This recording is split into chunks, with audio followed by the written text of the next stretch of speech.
അസ്സലാമു അലൈക്കും വറഹ്മത്തുള്ളാഹി തആല വബറകാതുഹു.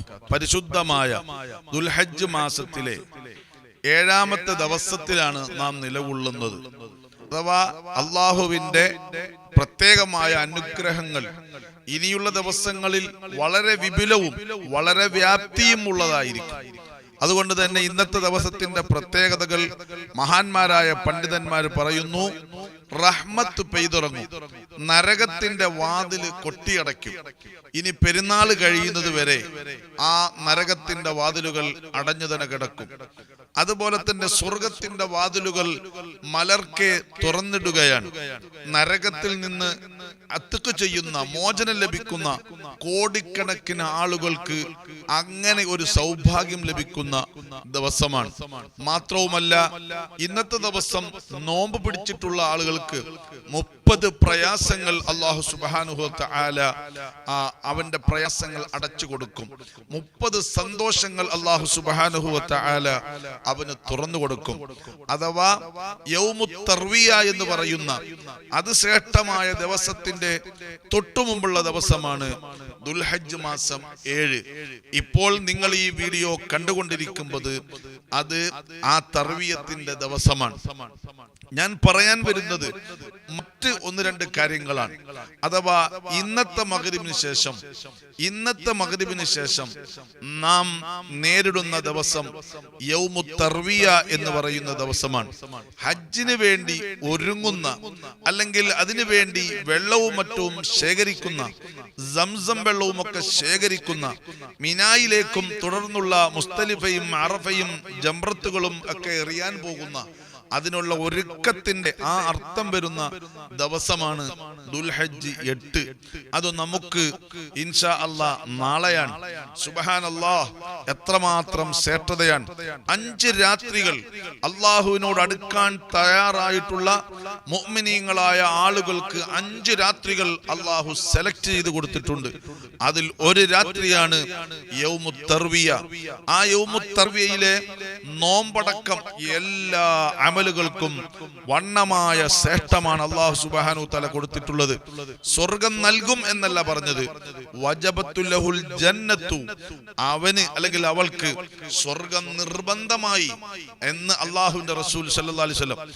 ആരെങ്കിലും ആ വാക്കിനെ സംശയത്തോടെ നേരിട്ടാൽ അതാണ് തെറ്റ്. അല്ലാഹുവിന്റെ റസൂലാ പറഞ്ഞത്, വഹീന്റെ വാ കൊണ്ടാ പറഞ്ഞത്, വജബത്തുൽ ലഹുൽ ജന്ന, അവന് സ്വർഗം നിർബന്ധമായി.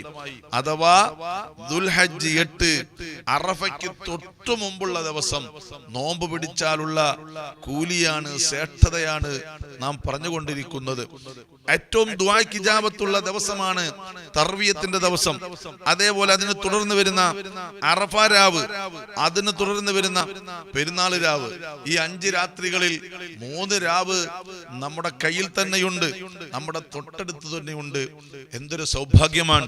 അല്ലാഹു അത് സജീവമാക്കാൻ തൗഫീഖ് നൽകുമാറാകട്ടെ.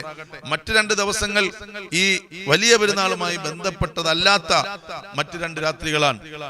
അതൊന്ന് ബറാഅത്ത് രാവാണ്, മറ്റൊന്ന് ചെറിയ പെരുന്നാൾ രാവാണ്. അത് രണ്ടും കഴിച്ചാൽ പിന്നെ വരുന്ന തർവിയത്തും, ലൈലത്തുൽ തർവിയ, ലൈലത്തുൽ അറഫ, ലൈലത്തുൽ അൽഹ, ഈ വലിയ പെരുന്നാൾ രാവും അതേപോലെ അറഫ രാവും തർവിയത്തിന്റെ രാവുമാണ്. അതുകൊണ്ട് പ്രിയമുള്ള സഹോദരങ്ങളെ, നാളത്തെ അഥവാ ദുൽഹജ്ജ് 8ന്റെ നോമ്പ് വളരെ ശ്രേഷ്ഠമാണ്. ദുൽഹജ്ജ് 8ന്റെ നോമ്പ് ഇന്ത്യയിൽ നാളെയാണെങ്കിലും അറഫ നോമ്പ് ഗൾഫിൽ, അറഫ നോമ്പ് ചൊവ്വാഴ്ചയാണ്. അവരും കൂടി, അവിടെയുള്ള നമ്മുടെ കാഴ്ചക്കാര്, കേൾവിക്കാര് ഉൾപ്പെടെ ഗൾഫിലുള്ള സഹോദരങ്ങൾ കൂടി ഇത് മനസ്സിലാക്കുന്നത് വളരെ ശ്രേഷ്ഠമാണ്. അതിന്റെ ആ തർവിയത്തിന്റെ തർവിയയിലെ നോമ്പിന്റെ ശ്രേഷ്ഠത അള്ളാഹുവിനല്ലാതെ ഒരാൾക്കും അറിയുകയില്ല. അത്ര കണ്ട് ഒരു പൊന്നുമോനും അതിന്റെ ശ്രേഷ്ഠത അറിയില്ല. അത്ര കണ്ട് മഹത്വമാണ് എന്ന് അള്ളാഹുവിന്റെ അനുഗ്രഹങ്ങൾ ഈ ഭൂമിയിൽ ഇറങ്ങുന്ന അള്ളാഹുവിന്റെ അനുഗ്രഹങ്ങൾ ഈ ഭൂമിയിൽ ഇറങ്ങുന്ന ഏറ്റവും ശ്രേഷ്ഠമായ ദിവസങ്ങളാണ്. ഇനിയോ അത് കഴിഞ്ഞ് കടന്നു വരുന്നത്, ഈ തർവിയത്തിന്റെ ദിവസം കഴിഞ്ഞ് കടന്നു വരുന്നത് അറഫയാണ്. അത് ഇന്ത്യയിലുള്ളവർക്ക് ബുധനാഴ്ചയാണ്. സുബ്ഹാനല്ലാഹ്, മനസ്സിലാക്കണം ആ അറഫയുടെ ശ്രേഷ്ഠത. ഗൾഫിലുള്ള സഹോദരങ്ങൾക്ക് ചൊവ്വാഴ്ചയാണ്. അതുകൊണ്ടാണ് ഒരൽപ്പം നേരത്തെ ഈ വിവരം ഞാൻ നിങ്ങളിലേക്ക് എത്തിക്കുന്നത്. 15ഓളം ശ്രേഷ്ഠതകൾ, 15ഓളം പവറുകൾ, 15ഓളം പ്രത്യേകതകൾ അറഫാ ദിവസത്തിന് അല്ലാഹു സുബ്ഹാനഹു തആല കൊടുത്തിട്ടുണ്ട്. അറഫാ ദിവസവും അന്ന് നാം നിർവഹിക്കുന്ന ദുആകളും അന്ന് നാം നിർവഹിക്കുന്ന ദിക്റുകളും അന്ന് നാം എല്ലാവരും അനുഷ്ഠിക്കുന്ന നോമ്പിനും എല്ലാത്തിനും 15 ശ്രേഷ്ഠതകളുണ്ട്. ഒന്നാമത്തത്, ഏറ്റവും കൂടുതൽ ആളുകളെ അല്ലാഹു സുബ്ഹാനഹു തആല നരകത്തിൽ നിന്ന് മോചിപ്പിക്കുന്ന ദിവസം, ദുആക്ക് ഇജാബത്തുള്ള ദിവസം, ദുആക്ക് ഉത്തരമുള്ള ദിവസം, ദുആക്ക് ഇജാബത്തുള്ള ദിവസം ഏറ്റവും കൂടുതൽ ആളുകളെ അല്ലാഹു സുബ്ഹാനഹു വ തആല നരകത്തിൽ നിന്ന് മോചിപ്പിക്കുന്ന ദിവസമാണ്. രണ്ടാമത്തെ ശ്രേഷ്ഠത, മനുഷ്യരെ പറ്റി അല്ലാഹു മലക്കുകളോട് അഭിമാനം കൊള്ളുന്ന ഒരു പ്രത്യേകമായ ദിവസമാണ് അറഫ. ആ അറഫാത്തിലെ മണൽത്തരികളെ നോക്കിക്കൊണ്ട്, ആ അറഫാത്തിലെ മനുഷ്യക്കടലിനെ നോക്കിക്കൊണ്ട് അല്ലാഹു സുബ്ഹാനഹു വ തആല അവന്റെ റഹ്മത്ത് ആകാശങ്ങളിലേക്ക് ഇറങ്ങി വന്ന് മലക്കുകളോട് പറയും, ഉൻദുറു ഇലാ അബ്ദി, ഉൻദുറു ഇലാ അബ്ദി അതൗനി ശുഅസൻ ഗുബ്റാ ലാഹീന മിൻ കുല്ലി ഫജ്ജിൻ അമീഖ് ഉഷ്ഹിദുക്കും അന്നി ഖദ് ഗഫർതു ലഹും. അല്ലയോ മലാഖമാരെ, മലായിക്കത്തുകളെ, ഇവരെ പടച്ചപ്പോഴല്ലേ, പടയ്ക്കാനുള്ള തീരുമാനത്തെക്കുറിച്ച് ഞാൻ ചർച്ച ചെയ്തപ്പോഴല്ലേ നിങ്ങൾ പറഞ്ഞത് നിങ്ങൾ ഓർക്കുന്നില്ലേ? ഭൂമിയിൽ രക്തമൊലിപ്പിക്കുന്ന വർഗത്തെ നീ എന്തിനു പടയ്ക്കണമെന്ന് ചോദിച്ചുകൊണ്ട് നിന്നെ ഇബാദത്തെടുക്കലാണ് ലക്ഷ്യമെങ്കിൽ ഞങ്ങൾ ഇവിടെ ഉണ്ടല്ലോ എന്ന് പറഞ്ഞ് മലക്കുകളെ നിങ്ങളൊരു അഭിപ്രായം എന്ന് പറഞ്ഞിരുന്നല്ലോ. ഇന്നി ജാഇലുക്കും ഫിൽ അർളി ഖലീഫ, ഞാൻ നിങ്ങളെ എല്ലാം വിളിച്ചിരുത്തിയിട്ട് ഞാൻ ഭൂമിയിൽ എന്റെ പ്രതിനിധിയെ സൃഷ്ടിക്കാൻ പോകുന്നു എന്ന് പറഞ്ഞപ്പോ നിങ്ങൾ പറഞ്ഞൊരു മറുപടിയുണ്ട്, പ്രസക്തമായ മറുപടിയാണ്. ഈ ഫിത്നയുണ്ടാക്കുന്ന, കൊലപാതകങ്ങൾ നടത്തുന്ന, രക്തച്ചൊരിച്ചിലുണ്ടാക്കുന്ന വർഗത്തെ എന്തിനാണ് റബ്ബേ നീ സൃഷ്ടിക്കുന്നത്? നിനക്ക് ഇബാദത്ത് എടുക്കാൻ ഞങ്ങളുണ്ടെന്ന് നിങ്ങൾ ആക്ഷേപിച്ച ആ മനുഷ്യന്മാര് അർഫയിൽ ഒരുമിച്ച് കൂടി പാൽക്കടൽ തീർത്തിരിക്കുന്നത് നിങ്ങൾ കാണുന്നില്ലേ? അവരതാ പൊടി പിടിച്ച മുടികളോടുകൂടി, പാറിയ മുടികളോടുകൂടി, പൊടി പിടിച്ചിട്ട് മുഖമെല്ലാം കറുത്തിട്ട് അതാ യാത്രയുടെ ക്ഷീണം കൊണ്ട് എന്റെ അടുക്കലേക്ക് വന്നിരിക്കുന്നു. ഉഷ്ഹിദുക്കും, നിങ്ങൾ സാക്ഷികളാകുമെങ്കിൽ ഇന്നി ഖദ് ഗഫർതു ലഹും, ഞാൻ അവർക്ക് പുറത്തു കൊടുത്തിരിക്കുന്നു എന്ന് അല്ലാഹു അഭിമാനം കൊള്ളുന്ന ഒരു ദിവസമുണ്ടെങ്കിൽ അത് അറഫയുടെ ദിവസമാണ് സഹോദരങ്ങളെ. മൂന്നാമത്തെ പ്രത്യേകത എന്താ? മൂന്നാമത്തെ പ്രത്യേകത, പിശാചി ഏറ്റവും കൂടുതൽ നിസ്സാരനായി കാണുന്ന ദിവസമാണ് അറഫ. പിശാചി ഏറ്റവും കൂടുതൽ നിസ്സാരനായി കാണുന്ന ദിവസമാണ് അറഫ. മാറുയ ശൈത്താനു യൗമൻ ഹുവ ഫീഹി അസ്ഗറു വലാ അദ്ഹറു വലാ അഹ്ഖറു വലാ അഗിയതു, ഏറ്റവും കൂടുതൽ നിസ്സാരനായി, ഏറ്റവും കൂടുതൽ വിഷമമുള്ളവനായി, പ്രയാസമുള്ളവനായി കണ്ട് കയ്യുമെടുത്ത് തലക്കടിച്ചിട്ട് മണ്ണുവാരി അതാ തലയിലേക്ക് എറിയുന്ന ഒരു ദിവസം പിശാചിനുണ്ടെങ്കിൽ പ്രിയമുള്ള സഹോദരങ്ങളെ, അറഫ ദിവസമാണ്. അറഫയിൽ അവന് സഹിക്കാൻ കഴിയൂല.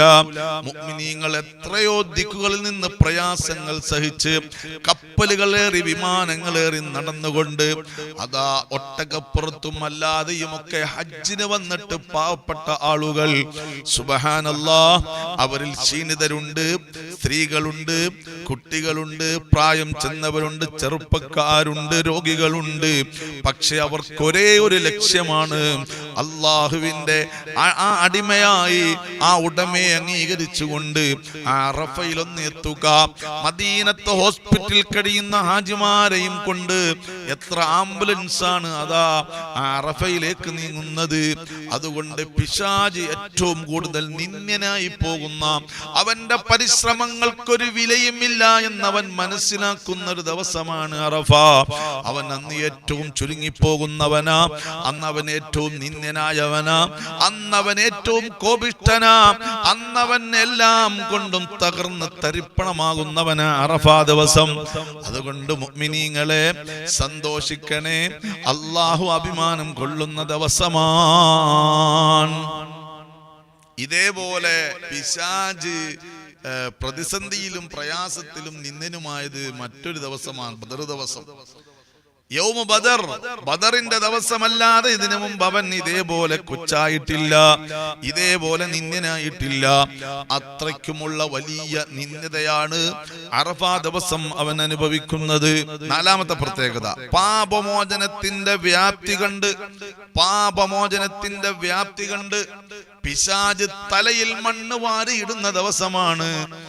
പാപമോചനം അല്ലാഹു കൊടുക്കുന്ന ദിവസത്തിന്റെ വ്യാപ്തി കണ്ടുകൊണ്ട് സുബ്ഹാനല്ലാഹ് വളരെയേറെ ഈർഷ്യതയോടുകൂടി തലക്കടിച്ചിട്ട് മണ്ണ് വാരി തന്റെ തലയിൽ എറിയുന്ന ദിവസമാണ്. അഞ്ചാമത്തത്, ഈമാനിന്റെ കണിക ഉള്ളവർക്ക് പോലും, ഈമാനിന്റെ ഒരു അല്പം കണിക, ഒന്നും ചെയ്യണമെന്നില്ല, ഒന്നും അവൻ പ്രത്യേകിച്ചൊന്നും ചെയ്യുന്നില്ലെങ്കിൽ പോലും ഈമാനിന്റെ കണികയുണ്ടോ, ആ ഈമാനിന്റെ കണികയുള്ള മനുഷ്യൻ അറഫാ ദിവസം ഹയാത്തിലുണ്ടെങ്കിൽ അല്ലാഹു അവന് പുറത്തു കൊടുക്കുന്നതാണ്. അത് അറഫയിൽ നിൽക്കുന്നവർക്ക് മാത്രമല്ല, ഹജ്ജിന് പോയവർക്ക് മാത്രമല്ല, അറഫായുടെ പരിസരത്ത് ജീവിക്കുന്ന ആളുകൾക്ക് മാത്രമല്ല, ലോകത്തിന്റെ എല്ലാ ഭാഗത്തുമുള്ള മുക്കുമൂലകളിലുമുള്ള മുഅ്മിനീങ്ങളായ മനുഷ്യന്മാരില്ലയോ, ഈമാനിന്റെ ഒരു അണിമണി തൂക്കം അവന്റെ ഹൃദയത്തിലുണ്ടെങ്കിൽ അല്ലാഹു അവന് പുറത്തു കൊടുക്കുന്നതാണ്. അതാണ് ആ പുറത്തു കൊടുക്കലിന്റെ വ്യാപ്തി കാണുമ്പോൾ ഇവന് പ്രയാസമുണ്ടാകുന്നത്.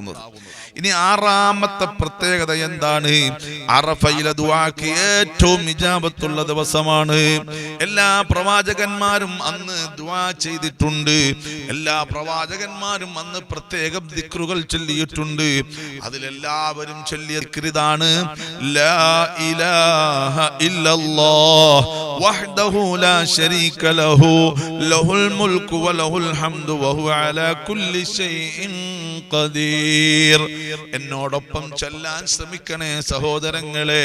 ലാ ഇലാഹ ഇല്ലല്ലാഹു വഹ്ദഹു ലാ ശരീക ലഹു ലഹുൽ മുൽക്കു വലഹുൽ ഹംദ് ലഹുൽ മുൽക്കു വലഹുൽ ഹംദു വഹുവ അലാ കുല്ലി ശൈഇൻ ഖദീർ.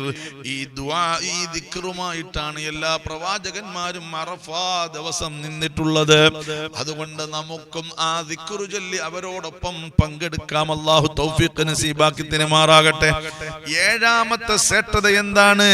കണ്ണും കാതും നാവും സൂക്ഷിച്ചവർക്ക് അല്ലാഹു സുബ്ഹാനഹു വ തആല പുറത്തു കൊടുക്കുമെന്ന് ഹദീസിലുണ്ട്. പാപമോചനം ആർക്കൊക്കെയാണ്? അവരുടെ കരങ്ങളെ അവർ സൂക്ഷിച്ചവരാ, അവരുടെ കൈകാലുകളെ സൂക്ഷിച്ചവരാ, അവരുടെ നാവുകളെ അവർ സൂക്ഷിച്ചവരാ, ഗീബത്ത് നമീമത്ത് ഫസാദ് പറയാതെ നാവിനെ അവർ സൂക്ഷിച്ചവരാ, അവരുടെ കണ്ണുകളെ അവർ സൂക്ഷിച്ചവരാ,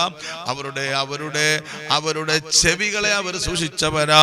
അങ്ങനെ സൂക്ഷിച്ച് ജീവിച്ചവർക്കെല്ലാം അല്ലാഹു സുബ്ഹാനഹു വ തആല പൊറുക്കുന്നതാണ്. അതൊരു മറ്റൊരു ഹദീസിൽ വന്ന അഭിപ്രായമാണ്. ഇനി എട്ടാമത്തെ ശ്രേഷ്ഠത എന്താണ് സഹോദരങ്ങളെ? ഹജ്ജിന്റെ കർമ്മങ്ങളിൽ ഏറ്റവും മഹത്വമുള്ളത് അറഫയാണ്. ഹജ്ജിന്റെ കർമ്മങ്ങളിൽ ഒരുപാട് കർമ്മങ്ങളുണ്ട്. തവാഫുണ്ട്, സഅയുണ്ട്, അതുപോലെ ജംറാത്തുകളിൽ എറിയലുണ്ട്, മുസ്തലിഫയുണ്ട്, മിനായിൽ പാർക്കലുണ്ട്, അറവുണ്ട്. അതെ, എല്ലാം ഉണ്ടെങ്കിലും അൽ ഹജ്ജു അറഫ മുഹമ്മദുർ റസൂലുള്ളാഹ്. ബഹുമാനപ്പെട്ട അബ്ദുറഹ്മാൻ ഇബ്നു ഉമർ തങ്ങൾ പറയുകയാ, അവിടുന്ന് പറയുന്ന ഷഹിദു റസൂലുള്ളാഹി സ്വല്ലല്ലാഹു അലൈഹി വസല്ലമ, ഞാൻ നബി തങ്ങളോടൊപ്പം നിൽക്കുമ്പോ, ഞാൻ നബി തങ്ങളോടൊപ്പം സാക്ഷിയായപ്പോ എൻ്റെ അടുക്കൽ നബി തങ്ങൾ നിൽക്കുന്നത് വഹുവ വാഖിഫും ബി അറഫ. അല്ലാഹുവിന്റെ റസൂൽ സല്ലല്ലാഹു അലൈഹി വസല്ലമ തങ്ങൾ അറഫയിൽ നിൽക്കുകയാണ്. അത്താഹു നാസും മിൻ അഹ്ലി നജ്ദിൻ. നജ്ദിന്റെ ഭാഗത്ത് നിന്ന്, ഇപ്പോഴത്തെ റിയാദിന്റെ ഭാഗത്ത് നിന്ന് ഒരു കൂട്ടം ആളുകൾ വന്നിട്ട് അല്ലാഹുവിന്റെ റസൂലിനോട് ചോദിക്കുകയാണ്, യാ റസൂലല്ലാഹ് കൈഫൽ ഹജ്ജു, ഹജ്ജ് എങ്ങനെയാണ് നിർവഹിക്കുന്നത്? ഹജ്ജ് എന്ന് പറഞ്ഞാൽ അതിന്റെ സംക്ഷിപ്ത രൂപം എങ്ങനെയാണ്? അല്ലാഹുവിന്റെ റസൂൽ സല്ലല്ലാഹു അലൈഹി വസല്ലമ തങ്ങൾ ഒറ്റ വാക്കിൽ മറുപടി പറയുകയാണ്, അൽ ഹജ്ജു അറഫ. ഹജ്ജ് എന്ന് പറഞ്ഞാൽ അറഫ എന്നതാണ്. എന്താണ് ഈ അറഫയ്ക്ക് അറഫ എന്ന് പേര് വരാൻ കാരണം? ബഹുമാനപ്പെട്ട ആദം നബി അലൈഹി സ്വലാത്തു വസ്സലാം ചരിത്രം അങ്ങ് പിന്നോക്ക് പോയി, മനുഷ്യന്റെ ചരിത്രം തുടങ്ങുന്ന ആദം നബി അലൈഹി സ്വലാത്തു വസ്സലാമിന്റെ ചരിത്രമില്ലയോ? ബഹുമാനപ്പെട്ടവരെ അള്ളാഹു ഭൂമിയിലേക്ക് ഇറക്കിയത് ഇന്ത്യയിലാണ്, അത് ശ്രീലങ്കയിലെ ആദം മലയിലാണ്. അന്നത്തെ ശ്രീലങ്കയെല്ലാം ഇന്ത്യയുടെ ഭാഗമാണ്. അവിടെ നിന്ന് ബഹുമാനപ്പെട്ടവർ അതാ പരിശുദ്ധമായ കഅബാലയം നിർമ്മിക്കാനുള്ള അള്ളാഹുവിന്റെ കൽപ്പന കിട്ടിയതിനു ശേഷം അങ്ങോട്ട് പോകുന്നു. അവിടെയാണ് ബഹുമാനപ്പെട്ട ഹവ്വാ ബീബി റളിയല്ലാഹു അൻഹായെ അള്ളാഹു ഭൂമിയിലേക്ക് ഇറക്കിയത്. അങ്ങനെ ആ അറഫാത്തിന്റെ മലമുകളിൽ ഇങ്ങനെ നിൽക്കുമ്പോ തന്റെ പ്രിയപ്പെട്ടവളെ കാണാനില്ലാതെ വിഷമിച്ച് പ്രയാസപ്പെട്ട്, എങ്ങനെയാ അവളുടെ അടുക്കലേക്ക് പോകും, അവൾ എവിടെയാണെന്നറിയാതെ പ്രയാസപ്പെട്ട് ഇങ്ങനെ നിൽക്കുമ്പോ ഈ ഇന്ത്യയിൽ നിന്ന് അങ്ങോട്ടുള്ള യാത്രയിൽ അന്വേഷിച്ചു പോവുകയാണ്. മഹാനായ ആദം നബി അലൈഹി സ്വലാത്തു വസ്സലാം നോക്കുമ്പോൾ അതാ ഒരു നിഴല് കാണുന്നു. ആ നിഴലിന്റെ അടുക്കലേക്ക് ഓടി ഓടി ചെന്നപ്പോൾ സുബ്ഹാനല്ലാഹ്, എന്റെ പ്രിയപ്പെട്ടവളാണല്ലോ ബഹുമാനപ്പെട്ട ഹവ്വാ ബീബി റളിയല്ലാഹു അൻഹായ. പരസ്പരം അവർ കാണുകയും പരസ്പരം അറിയുകയും ചെയ്ത അറഫ അഥവാ അറിഞ്ഞു, തഅറഫ അവർ പരസ്പരം അറിഞ്ഞു എന്നർത്ഥം വരുന്ന അറഫ എന്ന ആ ഭൂമിക്ക് പേര് ലഭിച്ചത്. അങ്ങനെ പരസ്പരം അവർ തിരിച്ചറിഞ്ഞത് കൊണ്ടാണ്. സഹോദരങ്ങളെ, ഒരുപാട് സെറ്റതകളുണ്ട്, ഒരുപാട് ചർച്ചകൾ, ഒരുപാട് കിതാബുകൾ അതിന് രചിക്കപ്പെട്ടിട്ടുണ്ട്. ബഹുമാനപ്പെട്ട റസൂലുള്ളാഹി സ്വല്ലല്ലാഹു അലൈഹി വസല്ലം തങ്ങൾ ആ നജ്ദുകാരോട് പറഞ്ഞു, എങ്ങനെയാണ് ഹജ്ജ് ചെയ്യേണ്ടത് എന്ന ചോദ്യത്തിന് ഒറ്റ വാക്കിൽ മറുപടി, അൽ ഹജ്ജു അറഫ. അതുകൊണ്ടാണ് മദീന ഹോസ്പിറ്റലിലും ഹജ്ജിന് വന്ന ഏതെങ്കിലും ആളുകൾ രോഗികളായി ഹോസ്പിറ്റലുണ്ടെങ്കിൽ അവർ ഏത് സിസ്റ്റത്തിലാണോ, ഏത് സംവിധാനത്തിലാണോ ഓക്സിജൻ ആവശ്യമുള്ളവർക്ക് അങ്ങനെ കൊടുത്തുകൊണ്ട്, ഭക്ഷണം ട്യൂബ് വഴി കൊടുക്കുന്നവരാണെങ്കിൽ അങ്ങനെ കൊടുത്തു, അതേ സിസ്റ്റത്തിൽ അതേ അത്യാധുനിക സംവിധാനമുള്ള ആംബുലൻസിൽ കയറ്റിയിട്ട് ആ ആംബുലൻസിൽ പറഞ്ഞ സമയത്ത് അറഫായിലൂടെ, അറഫ മൈതാനിയിലൂടെ, അതിന്റെ ബൗണ്ടറിക്കുള്ളിലൂടെ ഈ ആംബുലൻസ് കയറി ഇറങ്ങും. ബാക്കി എല്ലാത്തിനും വിട്ടുവീഴ്ചയുണ്ട്. അറഫ നഷ്ടപ്പെട്ടു പോയാൽ ഹജ്ജില്ല. അതുകൊണ്ട് പ്രിയമുള്ള സഹോദരങ്ങളെ, അത്രയ്ക്കും ശ്രേഷ്ഠമാണ് അറഫ. അറഫ ദിവസത്തിലെ നോമ്പ് 2 കൊല്ലത്തെ ചെറുദോഷങ്ങൾ പൊറുപ്പിക്കുന്നതാണ്. 2 കൊല്ലത്തെ ചെറുദോഷങ്ങൾ പൊറുപ്പിക്കുന്നതാണ്. ബഹുമാനപ്പെട്ട റസൂലുള്ളാഹി സ്വല്ലല്ലാഹു അലൈഹി വസല്ലം തങ്ങൾ പറയുന്നു, യുകഫിറു സനത്തൽ മാളിയത വൽ ബാഖിയ. അല്ലാഹുവിന്റെ പരിപൂർണമായ ആ മഗ്ഫിറത്ത് ഇറങ്ങിക്കഴിഞ്ഞാൽ അവന്റെ കഴിഞ്ഞ വർഷത്തെ പാപം അല്ലാഹു പുറത്തു കൊടുക്കുന്നതാണ്. അടുത്ത വർഷത്തെ പാപങ്ങളും അല്ലാഹു പുറത്തു കൊടുക്കുന്നതാണ്. മനുഷ്യന്മാരോടുള്ള ഇടപാടുകൾ അവരുടെ പൊരുത്തം വാങ്ങണം. അതല്ലാത്ത ചെറുതായ ദോഷങ്ങൾ, ചെറുപാപങ്ങൾ അല്ലാഹു പുറത്തു തരും. അപ്പൊ ഈ ഹദീസിൽ നിന്ന് ഒരു സൂചനയുണ്ട്. അടുത്ത കൊല്ലത്തെ പാപങ്ങൾ പുറത്തു തരുമെന്ന് പറഞ്ഞപ്പോൾ അടുത്ത കൊല്ലം ഇവൻ ജീവിച്ചിരിക്കുമെന്നാണ് അതിന്റെ അർത്ഥം. അപ്പൊ ഈ മനുഷ്യനെ നോമ്പ് പിടിക്കുന്ന ആ 1 കൊല്ലത്തേക്ക് ആയുസുണ്ട് എന്ന് ഉറപ്പിക്കാൻ പറ്റുന്ന ഒരു സൂചന ഈ ഹദീസിലുണ്ട് എന്ന് മഹാന്മാര് പഠിപ്പിക്കുകയാണ്. സുബ്ഹാനല്ലാഹ്. ഇനിയോ 10ാമത്തെ ശ്രദ്ധ, അറഫ നോമ്പിൻ അത് വാജിബല്ല, പക്ഷേ സുന്നത്തുൻ മുഅക്കദത്തുൻ, മുഅക്കദായ അതിഭയങ്കരമായ ശക്തിയുള്ള സുന്നത്താണ് അറഫ ദിവസത്തിലെ നോമ്പ്. 11ാമത്തത് അടുത്തൊരു കൊല്ലത്തേക്ക് ആയുസിടുമെന്ന സൂചനയുണ്ട്. വഫീ തക്ഫീരി ഹാദിഹി സനതി ഇശാറത്തുൻ ഇലാ അന്നഹു ലാ യമൂതു ഫീഹാ വഹാദിഹി ബുശ്റാ ബിഹയാത്തി സനത്തി മുസ്തഖ്ബിലാ. അടുത്തൊരു കൊല്ലത്തേക്ക് അവന് ആയുസ്സുണ്ട് എന്നൊരു സന്തോഷ വാർത്ത ഇതിലുണ്ട്. 12ാമത്തെ ശ്രേഷ്ഠത കേൾക്കണോ സഹോദരങ്ങളെ? മൃഗങ്ങൾ പോലും അറഫാത്തിന്റെ അറഫാ നോമ്പ് എടുത്തിട്ടുണ്ട്. ആ അറഫാ ദിവസത്തെ മൃഗങ്ങൾ പോലും അതാ ബഹുമാനിച്ചതായി മഹാന്മാര് പഠിപ്പിക്കുകയാണ്. വഫീ ബഅദിൽ അഹാദീസി അന്നൽ വുഹൂശ ഫിൽ ബാദിയത്തി തസൂമുഹു ഹത്താ അന്ന ബഅലഹും അഖദ ലഹ്മാ. അതേ താഴ്വരയിലുള്ള മൃഗങ്ങൾ പോലും അറഫായിലെ നോമ്പെടുക്കുന്നതാണ്. അറഫാത്തിന്റെ താഴ്വരയിലുള്ള അതേ കാട്ടുജീവികളുണ്ടല്ലോ സഹോദരങ്ങളെ, ആ മൃഗങ്ങൾ പോലും അറഫാ നോമ്പ് അനുഷ്ഠിക്കുന്നതായി പല മഹാന്മാരും കണ്ടു. അതിനവർ പറയുന്ന കാര്യം ചില ആളുകൾ അതാ ഭക്ഷണവുമായി പോയി, ഇറച്ചിയുമായി പോയി. അതേ വന്യജീവികളുള്ള ഭാഗത്തേക്ക് ആ ഇറച്ചി എങ്ങനെ ഇട്ടുകൊടുത്തു. അതാ ആഹാരത്തിന്റെ മണം പിടിച്ചുകൊണ്ട് ആ മൃഗങ്ങൾ അവിടെ വന്നു. അവർ തിന്നില്ല, അവരാ ഭക്ഷണത്തിന്റെ തൊട്ടടുത്ത് തന്നെ ഇരിക്കുകയാ. അവരെന്താണ് അവിടെ ചെയ്യുന്നത്? അവർ സൂര്യനെ നോക്കും, ആഹാരത്തിലേക്കും നോക്കും, സൂര്യനെ നോക്കും, ആഹാരത്തിലേക്കും നോക്കും.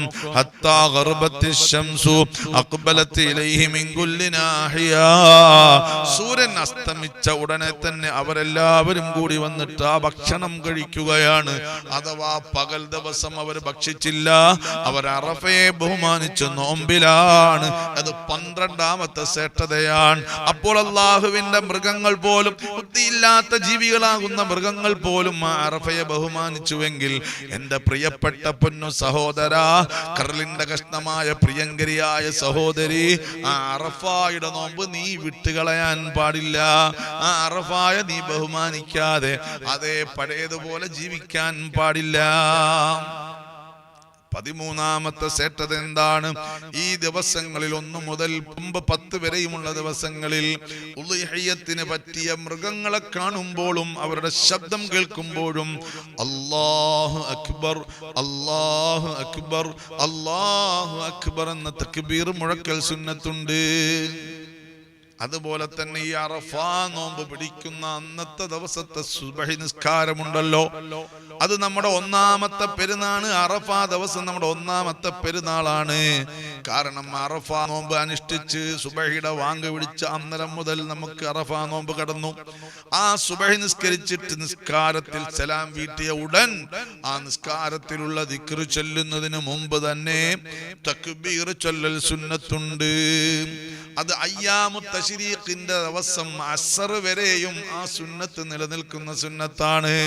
ആ ദിവസങ്ങളിൽ ഒരു മയ്യിത്ത് നിസ്കാരത്തിന് നിർവഹിക്കേണ്ടി വന്നാൽ ആ സമയവും അതേ തക്ബീർ, നിസ്കാരത്തിന് ശേഷം തക്ബീർ ചൊല്ലൽ സുന്നത്തുണ്ട്.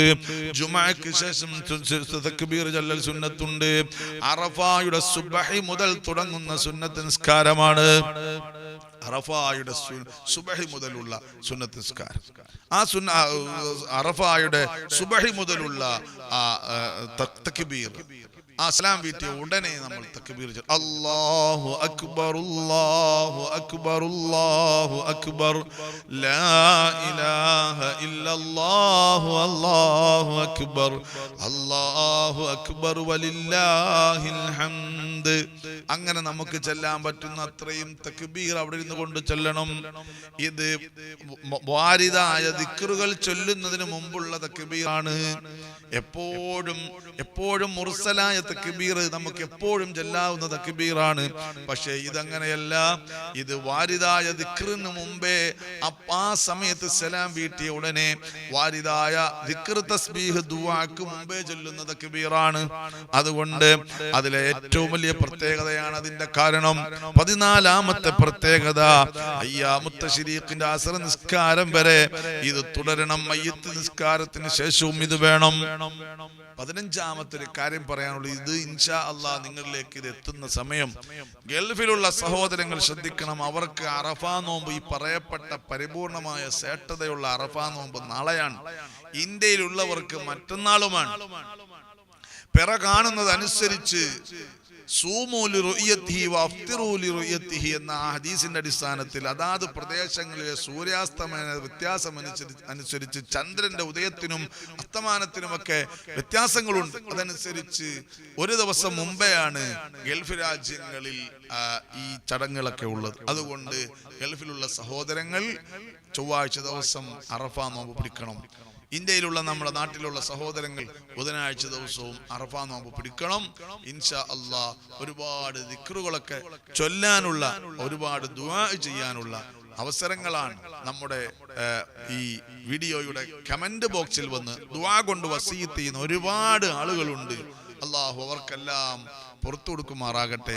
നമ്മുടെ ഇതിന്റെ പിന്നണി പ്രവർത്തകരായിട്ടുള്ള എഡിറ്റേഴ്സ് ഉണ്ട്, അതിന്റെ മറ്റ് ആളുകളുണ്ട്, ഉസ്താദുമാരുണ്ട്. അവർക്കൊക്കെ വേണ്ടിയും നിങ്ങൾ ദ്വാരക്കണം. നിങ്ങൾക്കെല്ലാം വേണ്ടിയും ഞങ്ങൾ ദ്വാരക്കും ഇൻഷാ അല്ലാഹ്. അല്ലാഹു നമുക്ക് അനധിവിദൂര ഭാവിയിൽ അടുത്ത അറഫയിൽ ആ അറഫയിൽ നിൽക്കാൻ ഭാഗ്യം അല്ലാഹു നൽകുമാറാകട്ടെ. അല്ലാഹുവിന്റെ ഭവനത്തിലേക്ക് ഹജ്ജിനും ഉംറയ്ക്കും സിയാറത്തിനും വേണ്ടി അല്ലാഹു നമ്മെ അതിഥികളായി ക്ഷണിക്കുന്ന ഒരു അവസ്ഥ നമുക്ക് അല്ലാഹു നൽകി അനുഗ്രഹിക്കുമാറാകട്ടെ. രോഗങ്ങൾ അല്ലാഹു സുബ്ഹാനഹു വ തആല ശിഫയാക്കി തരുമാറാകട്ടെ. എല്ലാ ഖൈറായ ആഗ്രഹങ്ങളും അല്ലാഹു സാധിപ്പിച്ചു തരുമാറാകട്ടെ. وآخر دعوانا الحمد لله رب العالمين. السلام عليكم ورحمة الله تعالى وبركاته.